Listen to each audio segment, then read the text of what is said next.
Hey, y'all. Hey, it's JJ Conway. I'm so excited to be here with you all today. Today is, today is Thursday. It's the first Thursday of the month, and that is our free fireside chat where you can get your money questions answered. And so here's the interesting thing. I have several ways that you can get your money questions answered. And because we have so few in the queue, I'm going to do something that I don't do a lot often. Ooh, I just realized I forgot to touch up my makeup today. For those of you who wondered where I was all day, I got back late last night from John Maxwell conference. It was amazing. If you want to sit down and get in on the group that's going to be talking about what we learned while we were at John Maxwell, make sure you reach out to me, because pretty soon I'm going to put together a little class on that. I should have done it beforehand, I know, but I've been traveling, so I never did. um, but then I had physical therapy in Fort Worth, and then we this morning, and then I went straight into setting up for the gospel tailgate. And then my son's football game went long. So I left Tarleton, went back to Tarleton for that football game. I mean, it's been a day, y'all, but it's been such a great day. We had so much fun despite the rain today. And it was just one of those things that reminds me that of God's grace and provision, even when it comes to business. So my day today was a mixture of business and ministry. And it's just a reminder that things come together. When the Lord puts something on your heart, he equips you to get the job done. And that's what he did for me today. And so we have several things that we're going to do today, just because of the low amount of questions in the queue. I'm going to pause really quick and make sure that I put the free conference call folks on Q&A mode. So if you are listening instead of watching, if you're listening on free conference call, then you can dial *6 in order to ask your question. If you are watching me on Facebook, if you're watching me on YouTube, if you're watching me, I don't know how else you would be watching me. I set up LinkedIn, but I don't know how to use that yet. So I need some training there. And I don't think it's going on LinkedIn. But if you are watching me on LinkedIn, the way to ask questions other than going to dial in *6 is the same. You can come on screen today. So today, if you have a business question, you want to ask about your business, what I'll do is, in exchange for you letting me coach you live, you will get to, bare your soul in front of a million of your favorite Facebook stranger friends. You'll be able to give us a link or something to take people to your page. So if you want to do that, the address to come join me on stage is in the show notes. I'm sorry, y'all. It's in the description if you're on Facebook or YouTube, any of those. Okay. And I'm going to go ahead and drop it in the comments just in case anybody didn't get it. Now, if you are subscribed to my list, you will also have seen this, because it will have gone out to you in a mailing list. Either you're in my Alexandria, Virginia investment meetup group, you're in my Louisiana investment or business building meetup group, or my overall Building Wealth Together mailing list, you would have gotten this link today. Ooh, and I just realized I probably accidentally sent it to the church folks. Sorry if you're somebody who signed up for my mailing list for the gospel tailgates and you got a notice about free money questions. Well, sorry. Okay, so what we're going to do today, I am going to go take a look. Oh, I forgot. I'm still telling you how to ask a question. So you can come on stage with it. You can come on stage and get yourself on my video live right now. You can do that by clicking the link. You have to give StreamYard some permissions, and away you go. All right. And if you would like to, you can type it in the comments, or if you're on phone, you can dial *61. Or if you just want to be anonymous, you can go to askjjc.com. And I'm going to just make sure I'm typing it in now, because I was really surprised. These last couple of months, we haven't had a lot of questions. And I went into, about a month or two ago, I went into the system and realized that it was supposed to be an anonymous form, right? But it was requiring you to provide your email, and it was requiring you to provide your name, and it was requiring you to provide a phone number. And I was like, oh, I don't know what I did. That was probably one of those things that I did before I realized that you should stop doing things when you're tired. Okay.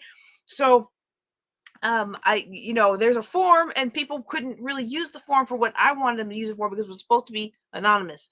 So it is anonymous now, and you can go out to askjjc.com, askjjc.com, and you can ask some questions. Okay, so let's see what we're going to talk about today. Well, I only had 3 questions in the queue, and as I look at them, 2 of them are not really appropriate for this kind of coaching. So I'm going to do 2 things. One, I'm going to explain what this coaching is and why it is. Okay, because I think it's important to understand where somebody's coming from. But the other one is about the new college rules that are coming out, the college forgiveness, and I'm going to talk in general terms about it because if I give you any specifics, the dust is still settling, and I don't want to give you specifics, and then next week those specifics aren't right. Because what the dust is still settling, and how that's going to play out remains to be seen. Okay. Well, I guess that answers the question. Okay, let me just go ahead and no. Let me start with the background first. Okay, so what am I doing here?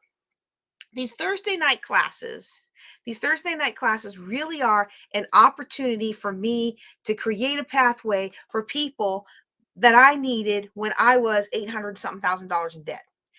As we all grow in our businesses and we grow in our influence, and I have the podcast now, and I'm getting people who want to pay to be sponsored to sponsor the podcast, and I'm getting, as I move up, I'm going to have to naturally put a higher value on my time in order to ensure that I have a good balance between helping people and serving people, really, and being a blessing to my family. And so as you grow up in business, you have to make those changes. When people tell me they're so exhausted, that's the first thing I tell them to do. You need to raise your prices. Raise your prices until things stabilize. But I remember what it was like to be $800,000 in debt. And for the first, I don't know, maybe about $200,000 of that, I wasn't paying anybody to help me. I just didn't have it to pay. I really just didn't have it to pay. Now, I probably started paying a little earlier than I should have started paying for business advice and things like that. I probably should have finished selling off the last of those properties before I started digging into business. But when I was 800 something thousand dollars in debt, and my food for me and my son was basically free samples at Sam's Club, I wasn't paying somebody $49.99, $199. I've got some clients that are paying about $1,000 a month. I got one client that's looking at even more than that because they need a extra level of discretion with their affairs, right? But me 13 years ago, I wouldn't have been that person, and I would have missed out. And so for me, it's very important to me that I create a pathway where people can get their questions answered. And so that's really important to me. And so I will always have some level of free, no matter how big I grow, no matter what I move on to, no matter what direction all these projects take me, no matter how high I get in my community service and my leadership and all that stuff, no matter all of that, as long as I'm ethically allowed to, I will always have a free way for you to come ask me questions. And so I remember when I was chief of protocol at Air Force Global Strike. So I was the four-star generals, effectively the four-star generals party planner, but being protocol is really more than a party planner, because what you're really doing is you're facilitating very, very high level communication and very high level meetings and very high level social engagements that translate into a lot of official business. Okay, so some people joke about being a party planner. It is an important skill set, but you're really doing much more than that. You're facilitating some of the most important discussions, some of the most important online or offline discussions that happen behind the scenes amongst these leaders and amongst the people in Congress and all that other stuff. It's a fascinating job. I enjoyed it thoroughly. Well, I won't say thoroughly at the end. I didn't enjoy it after that car accident, but that was probably because I shouldn't have been in it after that car accident. But when I was in that job, I couldn't have a business. Okay, I couldn't serve people financially. I couldn't serve them in John Maxwell content. I couldn't serve them in any of that business capacity because of the nature of the job I was in. I was allowed to keep the Kingstown Family Life Center, which was my church. And through my church, we had community classes in finance, in business building, but all of those things were free. Okay. And that was because of the job. But because they were free and because I couldn't take you as a client, I wasn't able to actually really dig into your finances the way that I would have liked to. And so I did a lot of other things. We had community classes. I did walk in wealth. Like, you come walk with me on Saturday mornings. You can ask me any question you want, right? I will always have some kind of pathway. And so I think it's really important for us to do that. But I also think it's really important for us to value our time. And that leads into one of the discussion things that I wanted to talk about today before I started answering questions, which was the four currencies. And we were at the Power Networking Conference, and I had taught something, oops, I have taught something similar to this in the past, because y'all know I'm always talking about how we spend our time, our talent, and our treasure. And then when we go into the spirit of opulence, we also talk about how we have different forms of abundance. So abundance isn't just money in the bank. There's a lot that goes into abundance. We can have abundant relationships. We can have abundant health. We can have abundant intellect. We can have abundant spirituality. We can have abundant physical finances. Okay. So there's all those different forms of abundance. And when we were at the Power Networking Conference, I loved the way that Dr. Fraser said it, that you have four currencies, and these are things that can be exchanged of value. One of those is time. One of those is time. When you give up your time, you are exchanging your valuable time. You're exchanging something that you can't ever get back. In fact, I believe the most valuable commodity that you have is your time. And so where you choose to spend your time needs to be worthy of the fact that you are spending your time. Okay? Because you can't get that time back. The 5 minutes that you spend with me, I want it to be valuable for you. And I noticed I was going through some of my old, I was asked to submit a sample for this high level program I was applying for. I was asked to submit a work sample of my YouTube and my other stuff. And I realized that in these calls, I really do waste a lot of the beginning of the call, because I'm kind of flubbing over my words and I'm getting myself settled. I'm like, okay, I need to do better. I need to be more respectful of other people's time, and I got to be more respectful of my time. Okay. But time is a currency. My spending time with you, someone like Dr. Fraser spending time to mentor me, that's a form of currency. Another one, of course, that we're familiar with is money. Money itself, we're familiar with that. Money is really a construct. It's not good or evil. It's just is, right? And so we could make anything into money. When I was overseas, when I was in the desert, they had these little things called pogs. I don't know if anybody remember. They were like little pieces of paper, and they had printouts of money value on them. And so you would spend them like as if they were money. And we had this social contract, or this social agreement, that these little pogs would be money. They would be the monetarily equivalent. But in reality, they had no value except the value that we in the desert assigned to them. If you held one in front of me now, I wouldn't give you any cash money for it. I don't want to be reminded of that time, quite frankly. And so it's agreed upon. We agree that a dollar is worth something. And if the government prints too much money, that the world agreement of what the dollar is worth might go down. We agree that gold and gemstones and diamonds and all that stuff is worth something. And if something were to change in the world balance and how they're mined and the availability, well, that would change the value. But it's a value that's agreed upon, and so is money, so is the cryptocurrency. Any kind of monetary, it's an exchange of something of value. Okay. Another currency is knowledge, and we've talked about this before when we've talked about abundance. You may not have abundant cash in your bank, but do you have abundant intellect? Do you have abundant spirituality that you can impart into somebody else? Do you have the ability to come up with ideas and to help people solve problems? You don't even have to know how to solve all of their problems. If you can help them draw the information out of themselves, my goodness, you can make 6, 7, 8 figures as a coach, right? And so knowledge is a currency. Knowledge is a currency, and relationships is a currency, and we talk about that quite often as well. And so sometimes we see it a lot in the military when someone of high rank will retire and then they will go into a civilian position. They're not going into that civilian position because they're just a hard worker and everybody thinks that they're going to be driven to change that organization or bring innovation to the department. 9 times out of 10, they're being hired on because they got a good Rolodex of people they can call on and get things sold to and get doors opened up for the company. And so relationship is another form of currency.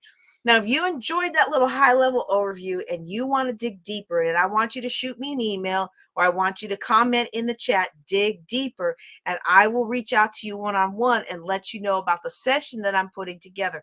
I'm calling it the Faith and Power session. I am basically taking the lessons that I learned from the Power Networking Conference, the Faithpreneur Conference, and the John Maxwell Conference, and I am bundling all those together into a workshop. It's probably going to be about an hour or two. And then what we're going to do is we're going to dig into those lessons and we're going to workshop it and apply it to our lives. The year is half over, just a little over half over, but there's still plenty of time to make something happen for you. There's still plenty of time for you to achieve your goals. There's still plenty of time for you to turn things around. If things maybe have been going the wrong way, or maybe you haven't been doing what you needed to do, or maybe you're like me, you took on too much this year. And people don't like to say that. They don't like to admit that online. They don't like to say that, oh, I took on too much, because we want to think bigly and we want to do bigly and we want to achieve bigly. But you know what? Sometimes I say yes, just a little too much. And I've had to learn how to draw back. And then my being able to draw back is allowing me to complete a lot of things that are beneficial to both my business and family. So maybe you're like me today. You bit off more than you could chew in 22. Hey, wait a second. Can we make that a thing? I bit off more than I can chew in 2022. Well, we gonna fix it, right? That's not a good thing, but it works. It rhymes, but it's not a good thing. But if you did that like I did, this is a time to reset, refresh, and get yourself reoriented so you can do what it is that you want to do what it is that God has called you to do what it is that you said you were going to do. I noticed in myself that I have slipped back into old habits, and I used to not snooze, and I have slipped back into the old habit of hitting snooze on that alarm. I said, oh, no, no, no, I am losing valuable time. Okay, so sometimes we got to reset. Okay, this is an excellent time to do it, and that workshop that I'm putting together is an excellent time to do that. However, that workshop is not going to be free, and it's because it's not for everybody. I don't want everybody in there. I don't want people in my workshop who are going to come in and say, amen, amen, I'm here with you, sister, and not do the work. I want people that are going to do the work. I want people who really want to make a change. I want people who feel like they're really called to take things to the next level and you just don't know how. I want people who feel like they are called to take things to the next level and you've been doing everything you know how to do and somehow it's still not getting you there. That's what this conference and what this mini workshop is going to be for. It's going to help you push through whatever it is. I don't know if it's limiting beliefs. I don't know if it's something you got going on in the past. I don't know if it's something you're struggling with in the future. I don't know any of those things. But what I do know is that this content helped move me forward, and it's going to help you move you forward. It's going to uncover for yourself what it is you need to do to put one step in front of the other. And when you get done with this workshop, you're going to have an action plan. We're calling it the Faith and Power Workshop. You're going to end this workshop with an action plan that's going to take you to the next level as you round out the end of this year. Woo! I'm encouraging my own self today. All right, look, I got one question left. Okay, the first two questions were not applicable at all. I'm checking the Q&A for the the queue for free conference call. I don't see any questions. I'm checking Ask JJC. I've got one about the new college rules that are coming out. Okay, so I've got that. If you have a question, now is the time for you to go ahead and drop it in the chat. If you're watching in a chattable area, or if you are listening on free conference call, this is the time to dial *61. Because if you don't, when I finish answering this question, we're going to call it a day.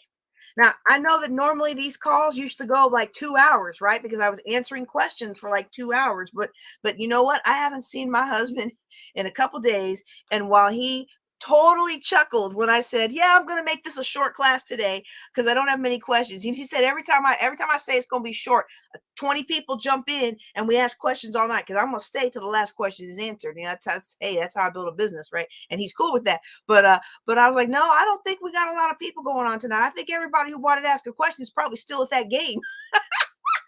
Okay. All right. So if you got a question, drop it in the chat, drop it and Ask JJC, or dial *61, because as soon as I finish talking about this new college thing, and I want to pull up something on it real quick.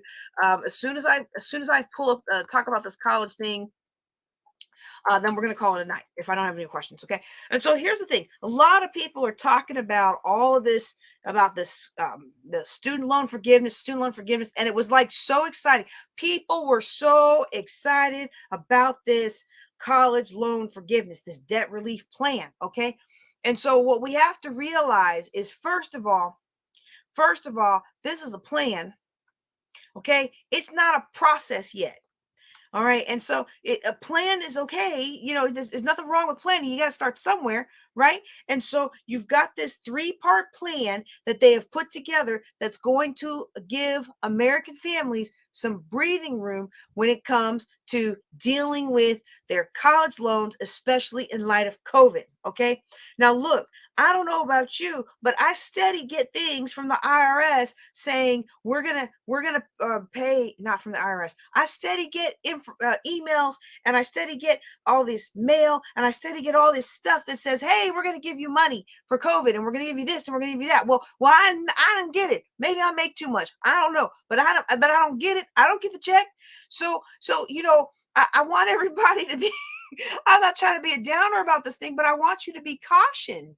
I want you to be cautioned, because it's really easy to get all excited about this thing. And I'm not saying it's not, if it comes to fruition, it's not going to be a blessing for some people, but let's stop and think about this for a second, okay?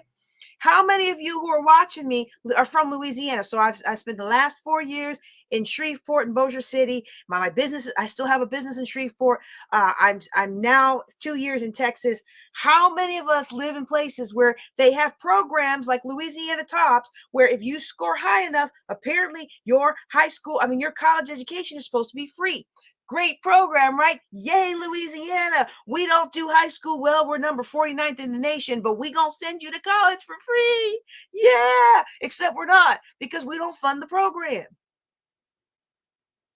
And I saw this a lot when I was in the military. As a military single mom, I would have commander after commander, wing commander after wing commander, base commander after base commander, have all these programs that were supposedly supposed to help single women in the military, single men in the military, single parents in the military. And you know what? They never funded them. So guess who didn't get any assistance for being a single mom in the military? Okay. And so then you have, oh, well, we have the spouse programs, and we have the family support service, and we have all this, and we have all that. Well, guess what those are for? They're not for you. Okay. So I'm not saying this whole college thing is not going to be for you, okay? But what I am saying is, I want you to look at the track record.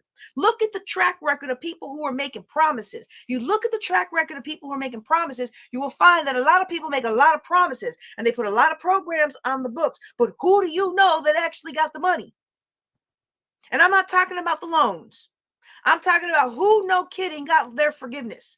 Who, no kidding, got this. Who, no kidding, got that. How many of my clients, I need to calm down, because I'm not trying to be mean. I'm not trying to be mad. But how many of my clients were taught for 10 years in a Title I school and applied for their forgiveness and did not get it? How many people? I want you to stop and think about this, and I want you to ask the real question. You know people who sacrificed. They sacrificed with nursing. They sacrificed with teaching. They sacrificed with law enforcement. They sacrificed in these other areas where they were promised loan forgiveness for their college loans if they served our most needy populations for 10 years or whatever it is. I think it's 10 years. And what happened? They applied for the program. Less than 1% ever got their stuff forgiven. So am I happy for this idea of the college loan thing? Well, sure. I think people need some relief right now. Look. Now y'all know, if any of you have been with me a while, I see we have some folks there who are just coming in and I just met me. Make sure that if you want to make a comment, make sure you give StreamYard permission to see you, so that when I do this, it'll show your picture and all that, and it'll be really cool. You can even put your little logo, your picture, highlight your business stuff. I mean, don't pass up a marketing opportunity. All right. Whoever you are, thank you. But look, you have all these, we have people who are having trouble. So some of you may not have been with me long enough. You remember when, what's his name? And he went out there and he said, I'm going to, for his college speech, I'm going to pay off all the loans. Remember the guy who said he was going to pay off all the student loans? Was that at Morehouse? I think it was at Morehouse. Robert Smith. Robert Smith. Yeah.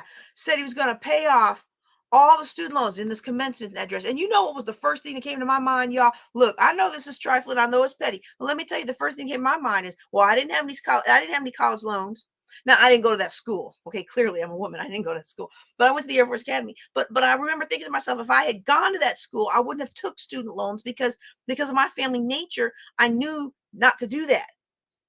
I knew I didn't want loans. And I knew that even if I had wanted loans, I probably wouldn't have been able to qualify for much. I mean, they give money to everybody to get them trapped in debt bondage, but we're not going to do a college loan grant. Okay. But I remember the first thing that came to my mind is, if I'm the student sitting in the audience who worked my butt off to get through college, and now you come along and you're paying off everybody's student loans, unless you're kicking me another 50 grand or whatever it costs to go there, I'm a little salty. I'm a little salty because I did all this work, and now and they took on all these loans, and I used to tutor. I used to tutor and teach Bible study at a particular college, and I know that most of these people get these college loans and they spend it up partying. They don't use it all for school. They use what school is, and then the school gives them money back. And instead of them being wise and not spending that money, they spend it up partying on their nails and on their hair and on their shoes. And here there's somebody else working hard. So I got a little petty about that. I'll admit it. I'm not perfect, y'all. I'm awesome, but I'm not perfect. But with this one, I'm not trying to be petty. And I'm not trying to be salty, but I'm just saying, we can't depend on somebody else to bail us out of stuff. But I do feel like enough people are hurting, because the people that were really hurting are the ones who didn't have the economic ability to kind of ride out the storm when it came to COVID. You know, they were the people that had the least amount of control over their life. And the people that this $10,000, if this thing actually does happen, would be a real blessing. At $20,000 to people with Pell Grants, with loans that are funded by the government, and then up to 10,000 in debt cancellations for non. Now, what I didn't see is whether or not this is applicable to non-government sanctioned loans. Okay, so I this is where I'm admitting, back in the day, you could get a government loan, but it wasn't always a parent. You get like a Parent Plus and stuff, but it wasn't a Pell Grant. I don't know if you need a Pell Grant to get a government subsidized loan now. That's some research area that I need to get on. But what the documentation doesn't say is, it doesn't say it's for everybody. Why is that important? Well, when they passed what was it called? They passed an act back in 2009, 2010, to provide relief from people who had federal housing loans, FHA loans, or you were military with a VA loan and you got caught in this housing cycle. Well, we bought a house conventionally for 405,000. Now, when the big commercial real Y'all, when the bubble burst, that house was only worth 180,000. So I was very excited for this program where I'd be able to go in and apply and have that debt wiped away. Only it didn't apply to me, because even though I was military, that program was only for people with federally backed loans. And we had finally come up enough in our financial standing to be able to do it the traditional way, which really does save you thousands of dollars, even up to hundreds of thousands of dollars on a property, 400,000 and longer, over the term of the purchase of the property, the 30 years that you're paying for the property. So what we did was the best financial decision. But what we did not work in a time of economic downturn, and the policies that the government established to help people like us didn't apply to us because we weren't using a government program. So that's another complexity with the whole college thing that we need to find out. But what the college plan as it stands right now is, they're going to give between 10 to 20, up to 10 and up to 20, for people. There will be a pause on student loan repayment towards the end of the year. And then one thing that I did like was changing. I think it's like 5%. I think that's what I saw. I think it was like 5%. But again, I don't know that any of this applies to privatize loans, because usually when the government does something like this, when all the dust settles and all the elections have already happened, so now the government really doesn't care anymore if they make good on their promise or not. Usually when the dust settles, it's government loans. So we'll see what's government-backed loans. So let's just see what it ends up being. But I'm not going to tell you to get all excited and stop paying down debt. If you can, the only thing you can control is what you have. Your number one wealth building asset is your income. And the number one thing you can control is how much comes in and how much goes out. You say, well, I can't control how much goes in. Well, that's when you need to sit down with me as a financial coach, and we can control what goes out, and we can take what we have been given, and we can manage well and steward well what we've been given, so that we can then pay down debt and stop being in servitude to people who will take us for a ride the minute they can. I mean, I've seen some ridiculous interest rates. You miss one payment. Don't even talk about a furniture loan. We need to get out from under that bondage, and that includes those college loans. Okay. So if, even though they have these programs are on the horizon and everybody's getting all excited, if you can, if you really just don't want to pay anything because you're expecting that your stuff is going to get forgiven, do it this way for me. Keep paying down debt, but just put it in a savings account. How's that? Can we make that kind of a compromise today? Can we make that kind of compromise instead of paying extra on your college loan? Because I'm figuring you've already tackled all your other debt before you got to that one, right? Right. But when you get to that one, if you really don't want to pay it off because you think the government's going to take care of it for you, just put it in another account. And if the government pays it off for you, yay! And if the government doesn't pay it off for you, please get in there and pay it off and wash that loan right out of your hair. All right. Get it out of your life. Let it be gone. All right. But don't depend on anybody but yourself. All right. Because that's the only person you can depend on when it comes to your money. All righty. All righty. I don't see any questions. I don't see anybody in the queue. I think we're going to call it a night tonight. I want to thank those of you who are on. If you're on free conference call, thank you for being on. I am thinking about switching free conference call over to Clubhouse. I tried it in the past, but it didn't really work for me. And I think one of the reasons it didn't work is I didn't have anybody to help me moderate while I was doing the interaction on the video. So if you're really good at Clubhouse and you want to serve and pour into my life, and I would love to see about collaborating with you to host these Thursday night lessons on Clubhouse, and you can help manage the people that come in. All right. So we can talk about that offline. I'm going to go ahead and close out for today. I want to thank you all for being here with me. Y'all take care and be blessed.